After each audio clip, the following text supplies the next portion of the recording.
जय श्री कृष्णा। राधे राधे जी। आज की कथा में आप सभी भक्तों का हार्दिक स्वागत है। भगवान श्री कृष्ण और श्रीमती राधा रानी की कृपा सदैव आप और आपके समस्त परिवार पर बनी रहे।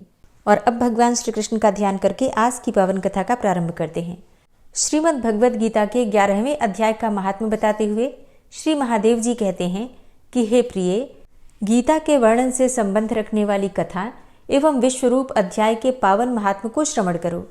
हे विशाल नेत्रों वाली पार्वती, इस अध्याय के महात्म्य का पूरा वर्णन नहीं किया जा सकता, क्योंकि इसके संबंध में सहस्त्रों कथाएं हैं।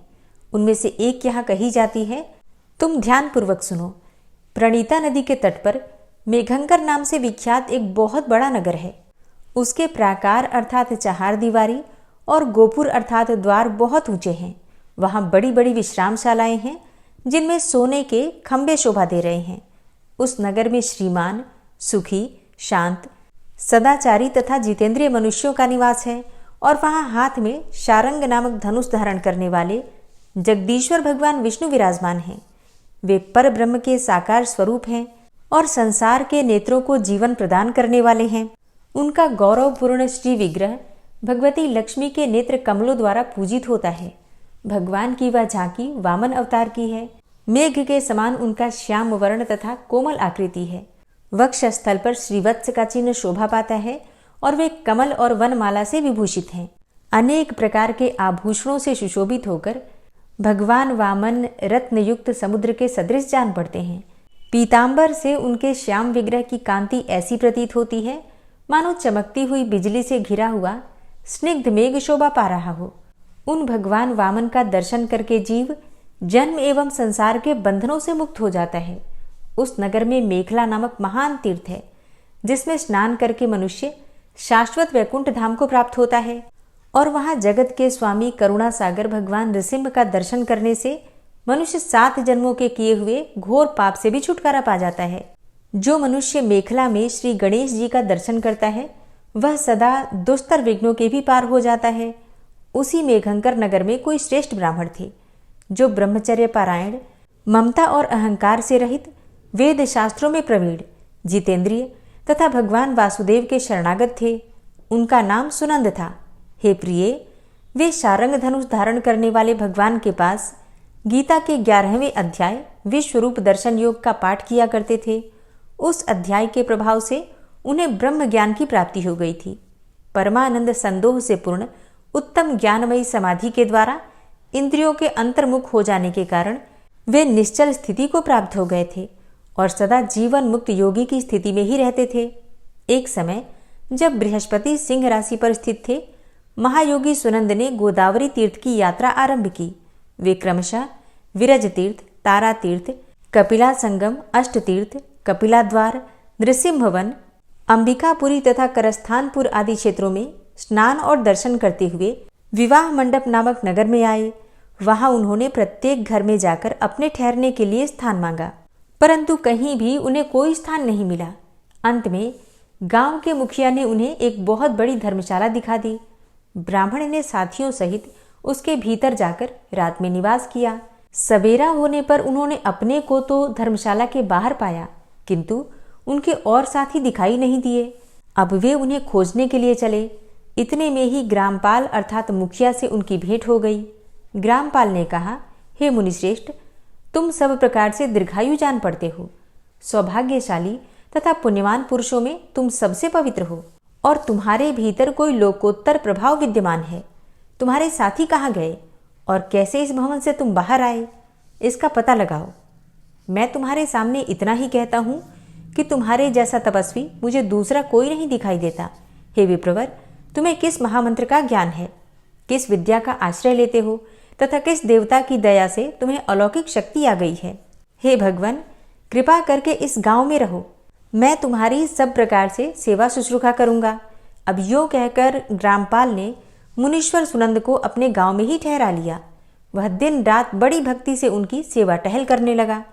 जब 7-8 दिन बीत गए तब एक दिन प्रातःकाल आकर वो बहुत दुखी होकर महात्मा के सामने रोने लगा और बोला कि हाय, आज रात में राक्षस ने मुझ भाग्यहीन के बेटे को चबा लिया है। मेरा पुत्र बड़ा ही गुणवान और भक्तिमान था। ग्रामपाल के इस प्रकार कहने पर योगी सुनंद ने पूछा, कहाँ है वह राक्षस और किस प्रकार उसने तुम्हारे पुत्र का भक्षण किया है? ग्रामपाल बोला कि हे ब्राह्मण, इस नगर में एक बड़ा भयंकर नरभक्षी राक्षस रहता है। वह प्रतिदिन आकर इस नगर के मनुष्यों को खा लिया करता था। तब एक दिन समस्त नगरवासियों ने मिलकर उससे प्रार्थना की और कहा कि हे राक्षस, तुम हम सब लोगों की रक्षा करो, हम तुम्हारे लिए भोजन की व्यवस्था किए देते हैं। यहाँ बाहर के जो पथिक रात में आकर नींद लेने लगे उनको खा जाना। और इस प्रकार नागरिक मनुष्यों ने गांव के मुखिया अर्थात मेरे द्वारा इस धर्मशाला में भेजे हुए पथिकों को ही राक्षस का आहार निश्चित किया। अपने प्राणों की रक्षा के लिए ही उन्हें ऐसा करना पड़ा। तुम भी अन्य राहगीरों के साथ इस घर में आकर सोए थे, किंतु राक्षस ने उन सबों को तो खा लिया, केवल तुम्हें छोड़ दिया। हे द्विजोत्तम, तुम में ऐसा क्या प्रभाव है, इस बात को तुम ही जानते हो। इस समय मेरे पुत्र का एक मित्र आया था, किंतु मैं उसे पहचान न सका। वह मेरे पुत्र को बहुत ही प्रिय था, किंतु अन्य राहगीरों के साथ उसे भी मैंने उसी धर्मशाला में भेज दिया। मेरे पुत्र ने जब सुना कि मेरा मित्र भी उसमें प्रवेश कर गया है, तब वह उसे वहां से ले आने के लिए गया था, परंतु राक्षस ने उसे भी खा लिया। आज सवेरे मैंने बहुत दुखी होकर उस पिशाच से पूछा कि ओ दुष्टात्मन, तूने रात में मेरे पुत्र को भी खा लिया। तुम्हारे पेट में पड़ा हुआ मेरा पुत्र जिससे जीवित हो सके, ऐसा कोई उपाय यदि हो तो बताओ। तब राक्षस ने कहा कि हे ग्रामपाल, धर्मशाला के भीतर घुसे हुए तुम्हारे पुत्र के ना जानने के कारण मैंने भक्षण किया है। अन्य पथिकों के साथ तुम्हारा पुत्र भी अनजान में ही मेरा ग्रास बन गया है। वह मेरे उदर में जिस प्रकार जीवित और रक्षित रह सकता है, वह उपाय स्वयं विधाता ने ही कर दिया है। जो ब्राह्मण सदा गीता के 11वें अध्याय का पाठ करता हो, उसके प्रभाव से मेरी मुक्ति होगी और मरे हुओं को पुनः जीवन प्राप्त होगा। यहाँ कोई ब्राह्मण रहते हैं जिनको मैंने एक दिन धर्मशाले से बाहर कर दिया था। वे निरंतर गीता के 11वें अध्याय का जप किया करते हैं।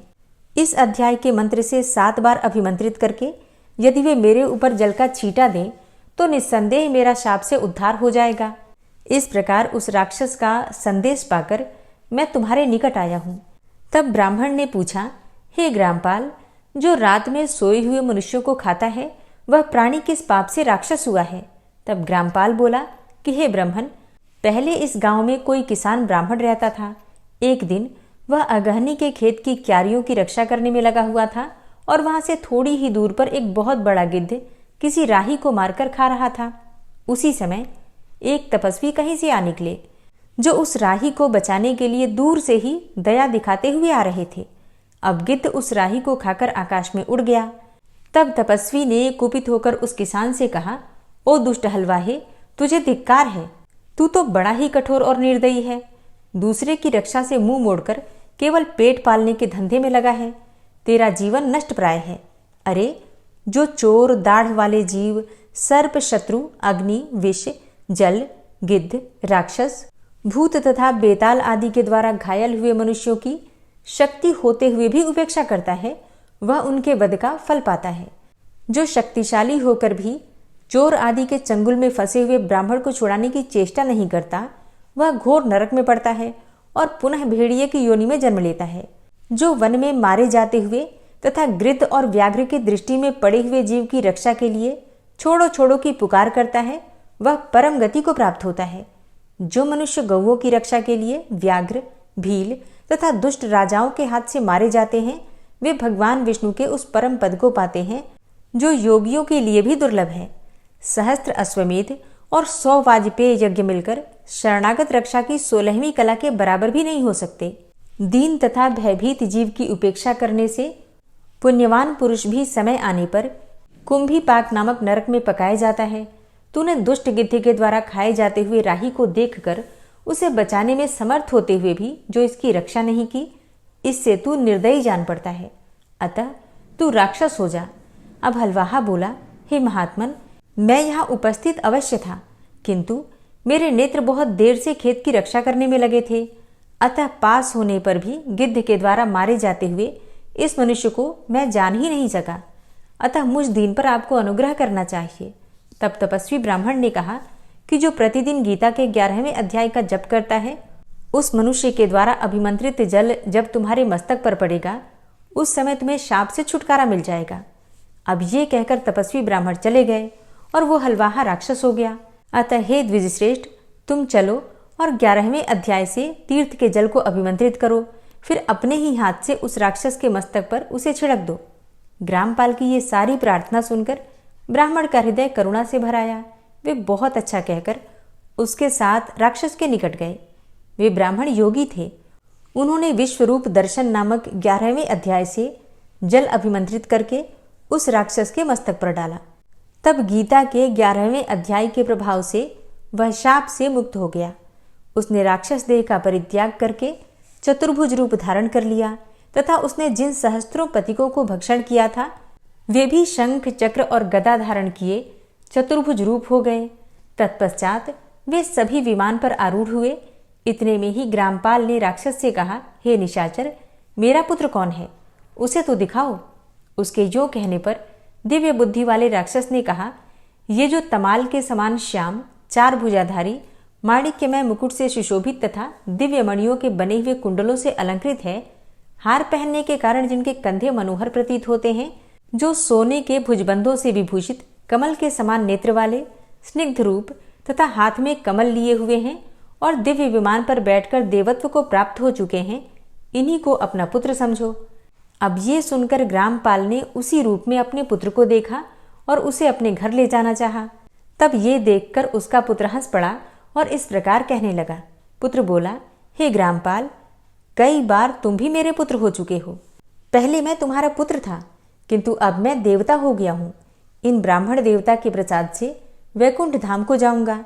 देखो, यह निशाचर भी चतुर्भुज रूप को प्राप्त हो गया।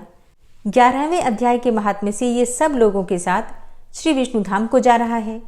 अतः तुम भी इन ब्राह्मण देव से गीता के 11वें अध्याय का अध्ययन करो और निरंतर उसका जप करते रहो। इसमें संदेह नहीं कि तुम्हारी भी ऐसी ही उत्तम गति होगी। हे तात, मनुष्यों के लिए साधु पुरुषों का संग सर्वथा दुर्लभ है, वह भी इस समय तुम्हें प्राप्त है। अतः अपना अभिष्ट सिद्ध करो। धन, भोग, दान, यज्ञ, तपस्या और पूर्व कर्मों से क्या लेना है? विश्वरूप अध्याय के पाठ से ही परम कल्याण की प्राप्ति हो जाती है। पूर्णानंद संदोह स्वरूप श्री कृष्ण नामक ब्रह्म के मुख से कुरुक्षेत्र में अपने मित्र अर्जुन के प्रति जो अमृतमय उपदेश निकला था, वही श्री विष्णु का परम तात्विक रूप है। तुम उसी का चिंतन करो। वह मोक्ष के लिए प्रसिद्ध रसायन है।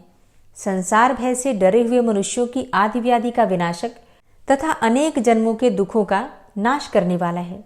मैं उसके सिवा दूसरे किसी साधन को ऐसा नहीं देखता, अतः उसी का अभ्यास करो। श्री महादेव जी कहते हैं कि यो कहकर वह सबके साथ श्री विष्णु के परमधाम को चला गया। तब ग्रामपाल ने ब्राह्मण के मुख से उस अध्याय को पढ़ा। फिर वे दोनों ही उसके महात्म्य से विष्णुधाम को चले गए। हे पार्वती, इस प्रकार तुम्हें 11वें अध्याय की महात्म्य और कथा सुनाई है। इसके श्रवण मात्र से महान पातकों का नाश हो जाता है। इस प्रकार श्रीमद् भगवद गीता के 11वें अध्याय का महात्म्य समाप्त हुआ।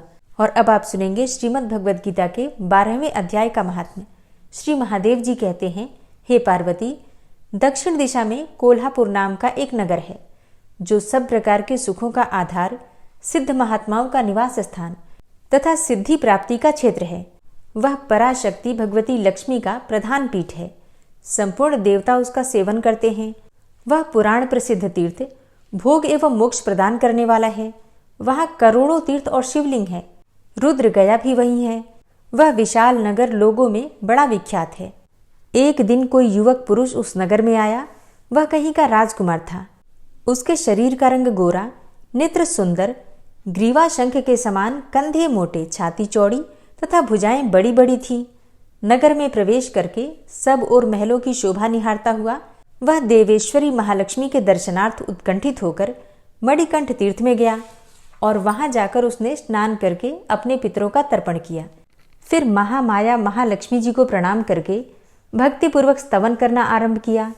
राजकुमार बोला, जिसके हृदय में असीम दया भरी हुई है, जो समस्त कामनाओं को देती तथा अपने कटाक्ष मात्र से सारे जगत की सृष्टि, पालन और संहार करती हैं, उस जगन माता महालक्ष्मी की जय हो।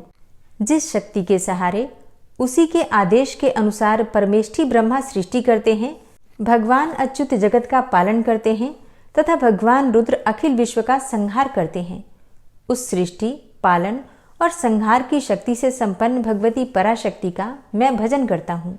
हे कमले, योगी जन तुम्हारे चरण कमलों का चिंतन करते हैं। हे कमलालये, तुम अपने स्वाभाविक सत्ता से ही हमारे समस्त इंद्रिय गोचर विषयों को जानती हो। तुम ही कल्पनाओं के समूह को तथा उसका संकल्प करने वाले मन को उत्पन्न करती हो। इच्छा शक्ति, ज्ञान शक्ति और क्रिया शक्ति, ये सब तुम्हारे ही रूप हैं। तुम परासंवित अर्थात परम ज्ञान रूपिणी हो। तुम्हारा स्वरूप निष्कल, निर्मल, नित्य, निराकार, निरंजन, अंतरहित, आतंक शून्य, आलंबहीन तथा निरामय है। हे देवी, तुम्हारी महिमा का वर्णन करने में कौन समर्थ हो सकता है, जो षट चक्रों का भेदन करके अंतःकरण के 12 स्थानों में विहार करती हैं। अनाहत, ध्वनि, विंदु, नाद और कला, ये जिसके स्वरूप हैं, उस माता महालक्ष्मी को मैं प्रणाम करता हूँ। हे माता, तुम अपने मुख रूपी पूर्ण चंद्रमा से प्रकट होने वाली अमृत राशि को बहाया करती हो। तुम ही परा, पश्यंती, मध्यमा और वैखरी नामक वाणी हो। मैं तुम्हें नमस्कार करता हूँ। हे देवी, तुम जगत की रक्षा के लिए अनेकों रूप धारण किया करती हो। हे अंबिके, तुम ही ब्राह्मी, वैष्णवी तथा माहेश्वरी शक्ति हो।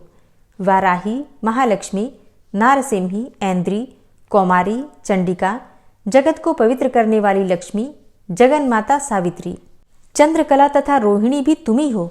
हे परमेश्वरी, तुम भक्तों के मनोरथ पूर्ण करने के लिए कल्पलता के समान हो। मुझ पर प्रसन्न हो जाओ। उसके इस प्रकार स्तुति करने पर भगवती महालक्ष्मी अपना साक्षात स्वरूप धारण करके बोली, हे राजकुमार, मैं तुमसे प्रसन्न हूँ। तुम कोई उत्तम वर मांगो।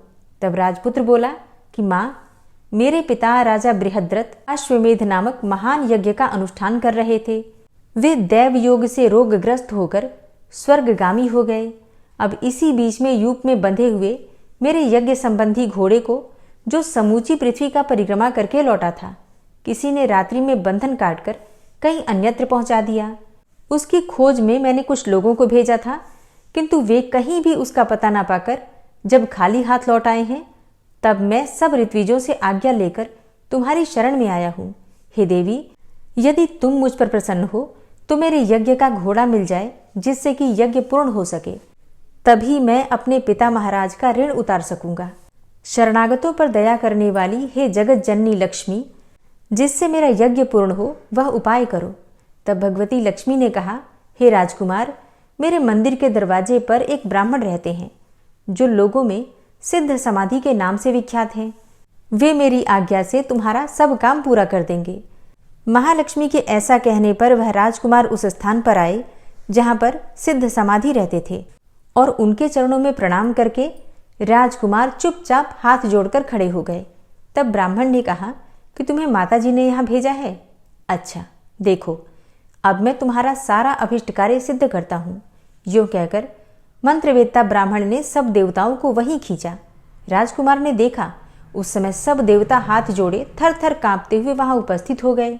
तब उन श्रेष्ठ ब्राह्मण ने समस्त देवताओं से कहा, हे देवगण, इस राजकुमार का अश्व, जो यज्ञ के लिए निश्चित हो चुका था, रात में देवराज इंद्र ने चुराकर अन्यत्र पहुंचा दिया है।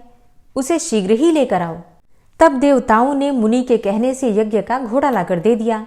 इसके बाद उन्होंने उन्हें जाने की आज्ञा दी। देवताओं का आकर्षण देखकर तथा खोए हुए अश्व को पाकर राजकुमार ने मुनि के चरणों में प्रणाम करके कहा, हे महर्षि, आपका यह सामर्थ्य आश्चर्यजनक है। आप ही ऐसा कार्य कर सकते हैं, दूसरा कोई नहीं। हे ब्रह्मन, मेरी प्रार्थना सुनिए।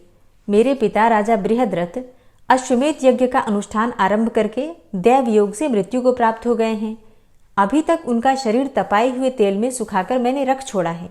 हे साधु श्रेष्ठ, आप उन्हें पुनः जीवित कर दीजिए। अब ये सुनकर महामुनि ब्राह्मण ने किंचित मुस्कुरा कर कहा, चलो, जहाँ यज्ञ मंडप में तुम्हारे पिता मौजूद हैं वहां चलते हैं। तब सिद्ध समाधि ने राजकुमार के साथ वहां जाकर जल अभिमंत्रित किया और उसे उस शव के मस्तक पर रखा। उसके रखते ही राजा सचेत होकर उठ बैठे। फिर उन्होंने ब्राह्मण को देखकर पूछा, हे धर्मस्वरूप, आप कौन हैं? तब राजकुमार ने महाराज से पहले का सारा हाल कह सुनाया। राजा ने अपने को पुनः जीवन दान देने वाले ब्राह्मण को नमस्कार करके पूछा कि हे ब्राह्मण, किस पुण्य से आपको यह अलौकिक शक्ति प्राप्त हुई है? उनके यो कहने पर ब्राह्मण ने मधुर वाणी में कहा, हे राजन, मैं प्रतिदिन आलस्य रहित होकर गीता के 12वें अध्याय का जप करता हूँ। उसी से मुझे यह शक्ति मिली है जिससे तुम्हें जीवन प्राप्त हुआ है। यह सुनकर ब्राह्मणों सहित राजा ने उन ब्रह्मर्षि से गीता के 12वें अध्याय का अध्ययन किया। उसके महात्म्य से उन सब की सद्गति हो गई। दूसरे दूसरे जीव भी उसके पाठ से परम मोक्ष को प्राप्त हो चुके हैं। हरे कृष्णा। आज की कथा का यहीं पर समापन करती हूँ। इसके आगे का वृतांत आप कल की कथा में सुनेंगे। उम्मीद करती हूँ कि श्रीमद् भगवद गीता के महात्म्य का ये अध्याय आप लोगों को जरूर पसंद आता होगा। और अब आप सुनेंगे श्री नारायण कवच। भगवान श्री हरि गरुड़ जी की पीठ पर अपने चरण कमल रखे हुए हैं। अणिमा आदि 8 सिद्धियां उनकी सेवा कर रही हैं और 8 हाथों में शंख, चक्र, ढाल, तलवार, गदा, बाण, धनुष और पाश अर्थात फंदा धारण किए हुए हैं। वे ही ओमकार स्वरूप प्रभु सब प्रकार से सब ओर से मेरी रक्षा करें। मत्स्य मूर्ति भगवान जल के भीतर जल तंतुओं से और वरुण के पास से मेरी रक्षा करें। माया से ब्रह्मचारी रूप धारण करने वाले वामन भगवान स्थल पर और विश्वरूप श्री त्रिविक्रम भगवान आकाश में मेरी रक्षा करें। जिनके घोर अट्टहास करने पर सब दिशाएं गूंज उठी थी और दैत्य पत्नियों के गर्भ गिर गए थे, वे दैत्ययुत पतियों के शत्रु भगवान नृसिंह किले, जंगल, रणभूमि आदि विकट स्थानों में मेरी रक्षा करें। अपनी दाढ़ों पर पृथ्वी को उठा लेने वाले यज्ञ मूर्ति वाराह भगवान मार्ग में, परशुराम जी पर्वतों के शिखरों पर और लक्ष्मण जी के सहित भरत के बड़े भाई भगवान रामचंद्र प्रवास के समय मेरी रक्षा करें। भगवान नारायण मारण, मोहन आदि भयंकर अभिचारों और सब प्रकार के प्रमादों से मेरी रक्षा करें। ऋषि श्रेष्ठ नर गर्व से, योगेश्वर भगवान दत्तात्रेय योग के विघ्नों से और त्रिगुणाधिपति भगवान कपिल कर्म बंधन से मेरी रक्षा करें।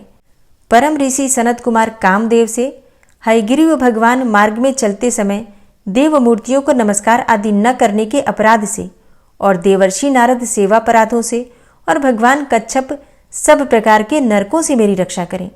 भगवान धन्वंतरी कुपथ्य से, जितेंद्र भगवान ऋषभदेव सुख दुख आदि भयदायक द्वंद्वों से, यज्ञ भगवान लोकापवाद से और बलराम जी मनुष्यकृत कष्टों से और श्री शेष जी क्रोधवश नामक सर्पों के गणों से मेरी रक्षा करें। भगवान श्री कृष्ण द्वैपायन व्यास जी अज्ञान से तथा बुद्धदेव पाखंडियों से और प्रमाद से मेरी रक्षा करें। धर्म रक्षा करने वाले महान अवतार धारण करने वाले भगवान कल्कि पाप बहुल कलिकाल के दोषों से मेरी रक्षा करें। प्रातःकाल भगवान केशव अपनी गदा लेकर, कुछ दिन चढ़ जाने पर भगवान गोविंद अपनी बांसुरी लेकर और दोपहर के पहले भगवान नारायण अपनी तीक्ष्ण शक्ति लेकर और दोपहर को भगवान विष्णु चक्रराज सुदर्शन लेकर मेरी रक्षा करें। तीसरे पहर में भगवान मधुसूदन अपना प्रचंड धनुष लेकर मेरी रक्षा करें और सायंकाल में ब्रह्मा आदि त्रिमूर्तिधारी माधव, सूर्यास्त के बाद ऋषिकेश, अर्धरात्रि के पूर्व तथा अर्धरात्रि के समय अकेले भगवान पद्मनाभ मेरी रक्षा करें। रात्रि के पिछले प्रहर में श्रीवत्स लांछन श्रीहरि, उषा काल में खड्गधारी भगवान जनार्दन और सूर्योदय से पूर्व श्री दामोदर और संपूर्ण संध्याओं में काल मूर्ति भगवान विश्वेश्वर मेरी रक्षा करें। हे सुदर्शन, आपका आकार चक्र रथ के पहिए की तरह है। आपके किनारे का भाग प्रलयकालीन अग्नि के समान अत्यंत तीव्र है। आप भगवान की प्रेरणा से सबोर घूमते रहते हैं। जैसे आग वायु की सहायता से सूखे घास फूस जला डालती है, वैसे ही आप हमारी शत्रु सेना को शीघ्र से जला दीजिए। हे कौमुद की गदा, आपसे छूटने वाली चिंगारियों का स्पर्श वज्र के समान असह्य है। आप भगवान अजित की प्रिया हैं और मैं उनका सेवक हूँ। इसलिए आप कुष्मांड, विनायक, यक्ष, राक्षस, भूत और प्रेत आदि ग्रहों को अभी कुचल डालिए तथा मेरे शत्रुओं को चूर चूर कर दीजिए।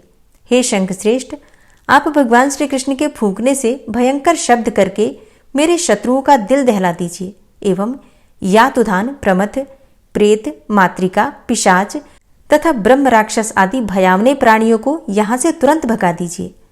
भगवान की श्रेष्ठ तलवार, आपकी धार बहुत तीक्ष्ण है।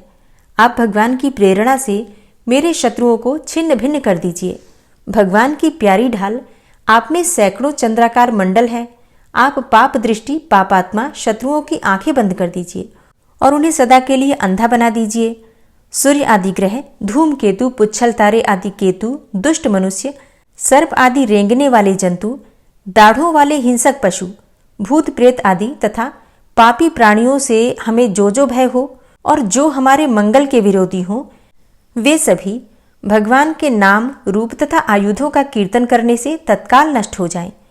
बृहद, रथंतर आदि सामवेदीय स्तोत्रों से जिनकी स्तुति की जाती है, वे वेद मूर्ति भगवान गरुड़ और विश्वक्सेन जी अपने नामोच्चारण के प्रभाव से हमें सब प्रकार की विपत्तियों से बचाएं। श्रीहरि के नाम, रूप, वाहन, आयुध तथा श्रेष्ठ पार्षद हमारी बुद्धि, इंद्रिय, मन और प्राणों को सब प्रकार की आपत्तियों से बचाएं। जितना भी कार्य अथवा कारण रूप जगत है वह वास्तव में भगवान ही है। इस सत्य के प्रभाव से हमारे सारे उपद्रव नष्ट हो जाएं। जो लोग ब्रह्म और आत्मा की एकता का अनुभव कर चुके हैं, उनकी दृष्टि में भगवान का स्वरूप समस्त विकल्पों से रहित है, भेदों से रहित है। फिर भी वे अपनी माया शक्ति के द्वारा भूषण, आयुध और रूप नामक शक्तियों को धारण करते हैं। यह बात निश्चित रूप से सत्य है। इस कारण सर्वज्ञ, सर्वव्यापक भगवान श्रीहरि सदा सर्वत्र सब स्वरूपों से हमारी रक्षा करें। जो अपने भयंकर अट्टहास से सब लोगों के भय को भगा देते हैं और अपने तेज से सबका तेज ग्रस लेते हैं, वे भगवान नृसिंह दिशा विदिशा में, नीचे ऊपर, बाहर भीतर सब ओर से हमारी रक्षा करें। हे देवराज इंद्र, मैंने तुम्हें यह नारायण कवच सुना दिया है। इस कवच से तुम अपने को सुरक्षित कर लो। बस फिर तुम अनायास ही सब दैत्य युद्धपतियों को जीत कर लोगे। इस नारायण कवच को धारण करने वाला पुरुष जिसको भी अपने नेत्रों से देख लेता है अथवा पैर से छू देता है, तत्काल समस्त भयों से वो मुक्त हो जाता है। जो इस वैष्णवी विद्या को धारण कर लेता है, उसे राजा, डाकू, प्रेत, पिशाच आदि और बाघ आदि हिंसक जीवों से कभी किसी प्रकार का भय नहीं होता। हे देवराज, प्राचीन काल की बात है, एक कौशिक गोत्री ब्राह्मण ने इस विद्या को धारण करके योग धारणा से अपना शरीर मरुभूमि में त्याग दिया। अब जहां उस ब्राह्मण का शरीर पड़ा था, उसके ऊपर से एक दिन गंधर्वराज चित्ररथ अपनी स्त्रियों के साथ विमान पर बैठकर निकले। वहां आते ही वे नीचे की ओर सिर किए विमान सहित आकाश से पृथ्वी पर गिर पड़े। इस घटना से उनके आश्चर्य की सीमा न रही जब उन्हें बालखिल्य मुनियों ने बतलाया कि यह नारायण कवच धारण करने का प्रभाव है। तब उन्होंने उस ब्राह्मण देव की हड्डियों को ले जाकर पूर्ववाहिनी सरस्वती नदी में प्रवाहित कर दिया और फिर स्नान करके वे अपने लोक को चले गए। श्री सुखदेव जी कहते हैं, हे परीक्षित, जो पुरुष इस नारायण कवच को समय पर सुनता है और जो आदर पूर्वक इसे धारण करता है, उसके सामने सभी प्राणी आदर से झुक जाते हैं और वह सब प्रकार के भयों से मुक्त हो जाता है। हे परीक्षित, शतक्रतु इंद्र ने आचार्य विश्वरूप जी से यह वैष्णवी विद्या प्राप्त करके रणभूमि में असुरों को जीत लिया और वे त्रैलोक्य लक्ष्मी का उपभोग करने लगे। श्री नारायण कवच संपूर्ण हुआ और अब आप सुनेंगे श्री विष्णु सहस्त्रनाम स्तोत्र। ओम विश्वं विष्णुर्वषट्कारो भूतभव्य भवत्प्रभु भूतकृत भूतभृत भावो भूतात्मा भूतवाहन भूतात्मा परमात्मा च मुक्तानां परमागति अव्ययः पुरुषः साक्षी क्षेत्रज्ञो अक्षर एव च योगो योग विदाम नेता प्रधान पुरुषेश्वरः नारसिंह वपुः श्रीमान केशवः पुरुषोत्तम सर्वः शर्वः शिवस्थाणुर्भूतादिर्निधिर्व्ययः संभवो भावनो भर्ता प्रभवः प्रभुरीश्वरः स्वयंभू शंभुरादित्यः पुष्कराक्षो महास्वनः अनादिनिधनो धाता विधाता धातुरुत्तमः अप्रमेयो ऋषिकेश पद्मनाभो अमरप्रभु विश्वकर्मा मनुस्त्वष्टा स्थविष्ठः स्थविरो ध्रुवः अग्राह्यः शाश्वतः कृष्णो लोहिताक्षः प्रतर्दनः प्रभूतस्त्रिककुब्धाम पवित्रं मङ्गलं परम् ईशानः प्राणदः प्राणो ज्येष्ठः श्रेष्ठः प्रजापति हिरण्यगर्भो भूगर्भो माधवो मधुसूदनः ईश्वरो विक्रमी धन्वी मेधावी विक्रमः क्रमः अनुत्तमो दुराधर्षः कृतज्ञः कृतिरात्मवान् सुरेशः शरणं शर्म विश्वरेताः प्रजाभवः अह संवत्सरो व्यालः प्रत्ययः सर्वदर्शनः अजः सर्वेश्वरः सिद्धः सिद्धे सर्वादिर्च्युतः वृषाकपिर्मेयात्मा सर्वयोगविनिश्रितः वसुर्वसुमनः सत्यः समात्मा संमितः समः अमोघः पुण्डरीकाक्षो वृषकर्मा वृषाकृतिः रुद्रो बहुशिरा बभ्रुर्विश्वयोनिः शुचिश्रवः अमृतः शाश्वतस्थाणुर्वरारोहो महातपः सर्वगः सर्वविद्भानुर्विश्वक्सेनो जनार्दनः वेदो वेदविद्व्यङ्गो वेदाङ्गो वेदवित्कविः लोकाध्यक्ष सुराध्यक्षो धर्माध्यक्ष कृताकृतः चतुरात्मा चतुर्व्यूहश्चतुर्द्रष्टश्चतुर्भुजः भ्राजिष्णुर्भोजनं भोक्ता सहिष्णुर्जगदाति च अनघो विजयो जेता विश्वयोनिः पुनर्वसु उपेन्द्रो वामनः प्रांशुर्मोघः शुचिरुर्जिता अतीन्द्रः संग्रहः सर्गो धृतात्मा नियमो यमः वेद्यो वैद्यः सदा योगी वीरः माधवो मधु अतीन्द्रियो महामायो महोत्साहो महाबलः महाबुद्धिर्महावीर्यो महाशक्तिर्महाद्युति अनिर्देश्य वपुः श्रीमान् मेयात्मा महाधृतिर् महिश्वासो महीभर्ता श्रीनिवासः सतां गति अनिरुद्ध सुरानन्दो गोविन्दो गोविन्दाम्पति मरीचिर्दमनो हंस सुपर्णो भुजगोत्तम हिरण्यनाभ सुतपा पद्मनाभ प्रजापति अमृत्यु सर्वदिक्सिंह संधाता संधिमान स्थिर अजो दूर्मर्षण शास्ता विश्रुतात्मा सुरारिहा गुरुर्गुर्तमो धाम सत्य सत्य पराक्रम निमिषो अनिमिषो श्रग्वी वाचस्पति रुदारधि अग्रणिर्ग्रामणी श्रीमान् न्यायो नेता समीरण सहस्रमूर्धा विश्वात्मा सहस्राक्ष सहस्रपात आवर्तनो निवृत्तात्मा संवृतः संप्रमर्दन अहसंवर्तको वह निर्निलोधरणीधरः सुप्रसादः प्रसन्नात्मा विश्वदृग् विशुभुग्विभु सत्कर्ता सत्कृतः साधु जहर्नुर्नारायणो नरः असंख्येयो अप्रमेयात्मा विशिष्टशिष्टकृच्छुवि सिद्धार्थ सिद्धसंकल्प सिद्धिदः सिद्धिसाधनः वृषाहि वृषभो विष्णुर्विष्पर्वा वृषोदरः वर्धनो वर्धमानश्च विविक्तः श्रुतिसागरः सुभुजो दूर्धरो वाग्मी महेन्द्रो वसुदो वसु नैकरूपो बृहद्रूप शिपिविष्टः प्रकाशनः ओजस्तेजो द्युतिधरः प्रकाशात्मा प्रतापनः रिद्धस्पष्टाक्षरो मन्त्रश्चन्द्रांशुर्भास्करदुतिः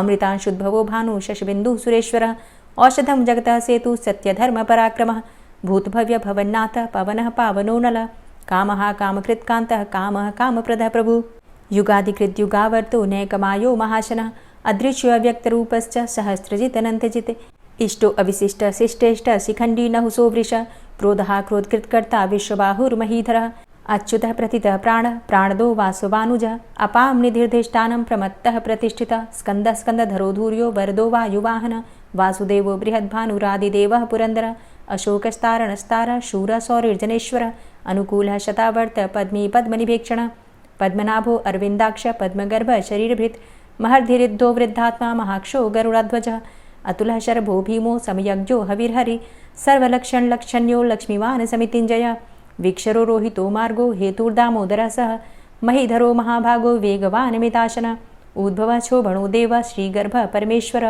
करणं कारणं कर्ता विकर्ता गहनो गुह व्यवसायो व्यवस्थान संस्थान स्थानदो ध्रुव परर्थी परमस्पस्तुष्ट पुष्ट शुभेक्षणः रामो विरामो विरजो मार्गो नेयो नयोनयः वीर शक्तिमतां श्रेष्ठो धर्मो धर्मविदुत्तमः वैकुण्ठः पुरुषः प्राणः प्राणदः प्रणवः पृथु हिरण्यगर्भः शत्रुघ्नो व्याप्तो वायुरुधोक्षजः ऋतुः सुदर्शनः कालः परमेष्ठी परिग्रहः उग्रः संवत्सरो दक्षो विश्रामो विश्वदक्षिणः विस्तारः स्थावरस्थाणु प्रमाणं बीजमव्ययम् अर्थो अनर्थो महाकोशो महाभोगो महाधनः अनिर्विण्णः स्थविष्टोभू धर्मयुपो महामख नक्षत्रनेमिर्नक्षत्री क्षमा क्षामः समीहनः यज्ञ इज्जो महिज्यश्च क्रतुः सत्रं सतां गतिः सर्वदर्शी विमुक्तात्मा सर्वज्ञो ज्ञानमुत्तमं सुव्रतः सुमुखः सुष्मा सुघोषः सुखदः सुहृतः मनोहरो जित्क्रोधो वीरबाहुर्विदारणः स्वापनः स्ववसो व्यापी नैकात्मा नैककर्मकृत् वत्सरो वत्सलो वत्सी रत्नगर्भो धनेश्वरः धर्मगुप्त धर्मकृद्धर्मी सदसक्षरमक्षरम् अविज्ञाता सहस्रांशुर्विधाता कृतलक्षणः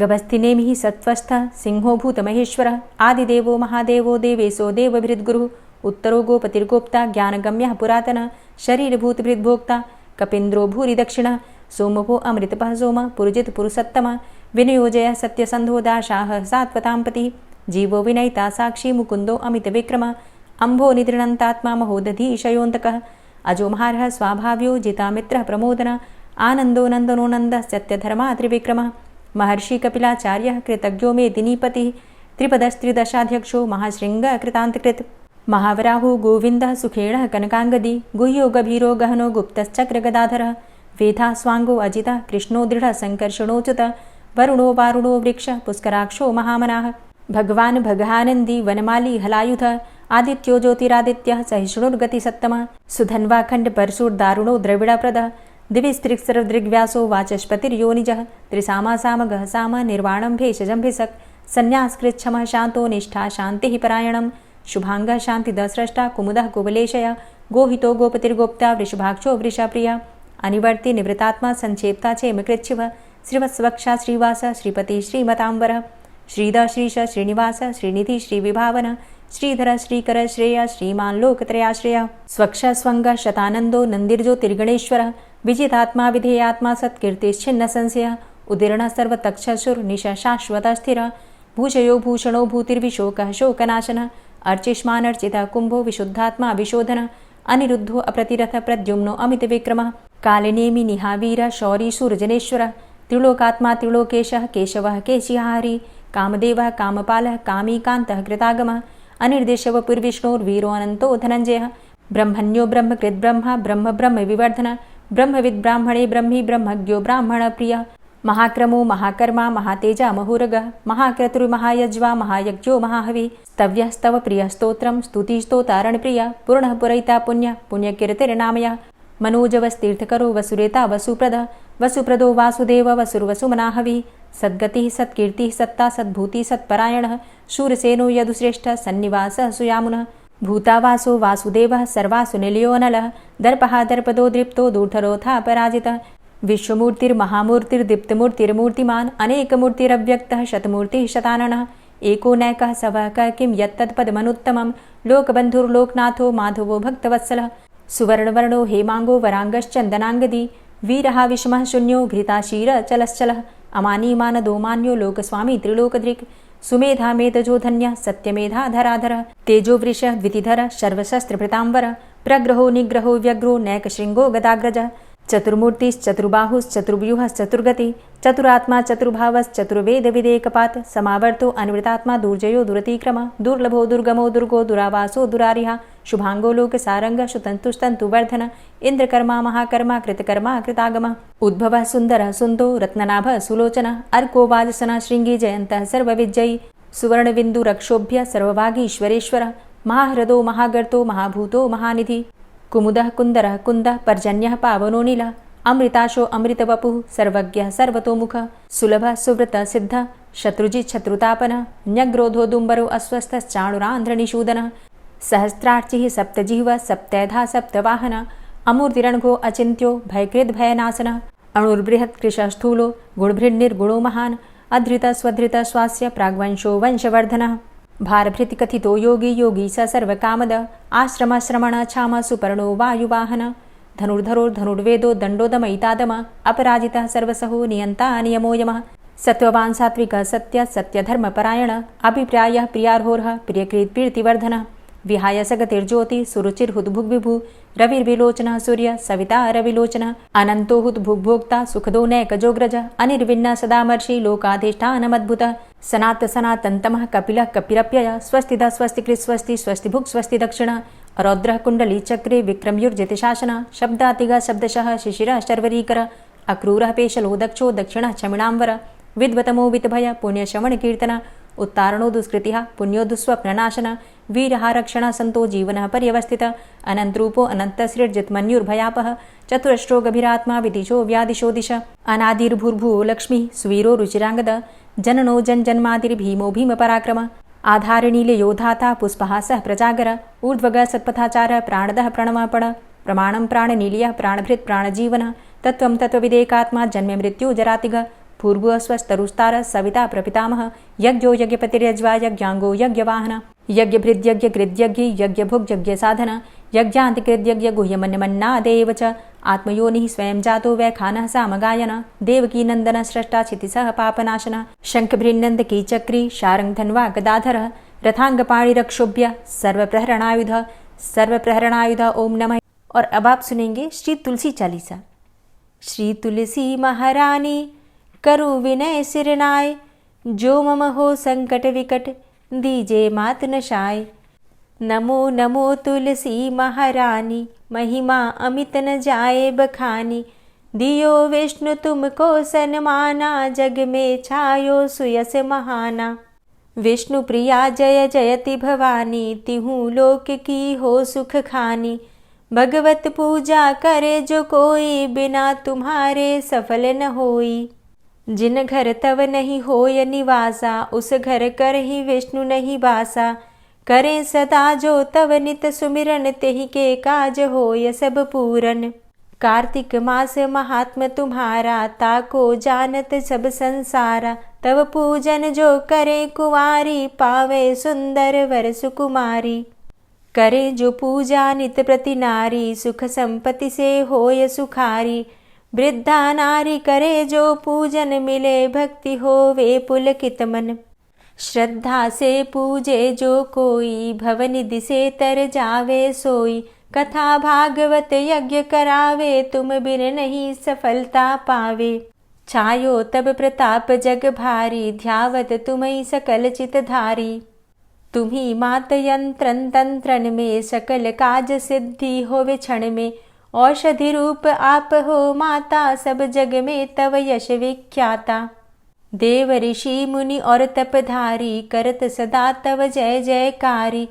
वेद पुराणन तव यश गाया, महिमा अगम पार नहीं पाया। नमो नमो जय जय सुख कारणी, नमो नमो जय दुख निवारणी। नमो नमो सुख संपत्ति देनी, नमो नमो अघ काटन चेनी। नमो नमो भक्तन दुख हरणी, नमो नमो दुष्टन मद छेनी। नमो नमो भव पार उतारणी, नमो नमो परलोक सुधारणी। नमो नमो निज भक्त उबारणी, नमो नमो जन काज सवारणी। नमो नमो जय कुमति नशावनी, नमो नमो सब सुख उपजावनी। जयति जयति जय तुलसी माई, ध्याऊं तुमको शीश नवाई। निज जन जानी मोहि अपनाओ, बिगड़े कारज आप बनाओ। करूं विनय मैं मात तुम्हारी, पूर्ण आशा करहु हमारी। शरण चरण कर जोरी मनाऊं, निश दिन तेरे ही गुण गाऊं। करहु मात अब मोह पर दाया, निर्मल होए सकल मम काया। मांगू मातु यही बर दीजे, सकल मनोरथ पूर्ण कीजे। जानू नहीं कछु नेम आचारा, क्षमहु मातु अपराध हमारा। 12 मास करे जो पूजा, तासम जग में और नहीं दूजा। प्रथम ही गंगा जल मंगवावे, फिर सुंदर स्नान करावे। चंदन अक्षत पुष्प चढ़ावे, धूप दीप नैवेद्य लगावे। करें आचमन गंगा जल से, ध्यान करे हृदय निर्मल से। पाठ करे फिर चालीसा की, स्तुति करे मात तुलसा की। यह विधि पूजा करे हमेशा, ताके तन नहीं रहे कलेशा। करे मास कार्तिक का साधन, सोवे नित पवित्र हुई जाहि। है यह कथा महासुखदाई, पढ़े सुने सो भव तर जाई। यह श्री तुलसी चालीसा, पाठ करे जो कोय। गोविंद सो फल पावही, जो मन इच्छा होय। तुलसी चालीसा संपूर्ण। और अब आप सुनेंगे तुलसी महारानी की आरती। तुलसी महारानी नमो नमो, हरि की पटरानी नमो नमो। तुलसी महारानी नमो नमो, हरि की पटरानी नमो नमो। धन्य तुलसी पूर्ण तप कीनो, धन्य तुलसी पूर्ण तप कीनो। शालिग्राम की बनी पटरानी नमो नमो। तुलसी महारानी नमो नमो, हरि की पटरानी नमो नमो। जाके पत्र मंजरी कोमल, जाके पत्र मंजरी कोमल। श्रीपति कमल चरण लपटानी नमो नमो, हरि की पटरानी नमो नमो। तुलसी महारानी नमो नमो। धूप दीप नैवेद्य आरती, धूप दीप नैवेद्य आरती। पुष्पन की वर्षा बरसानी नमो नमो, हरि की पटरानी नमो नमो।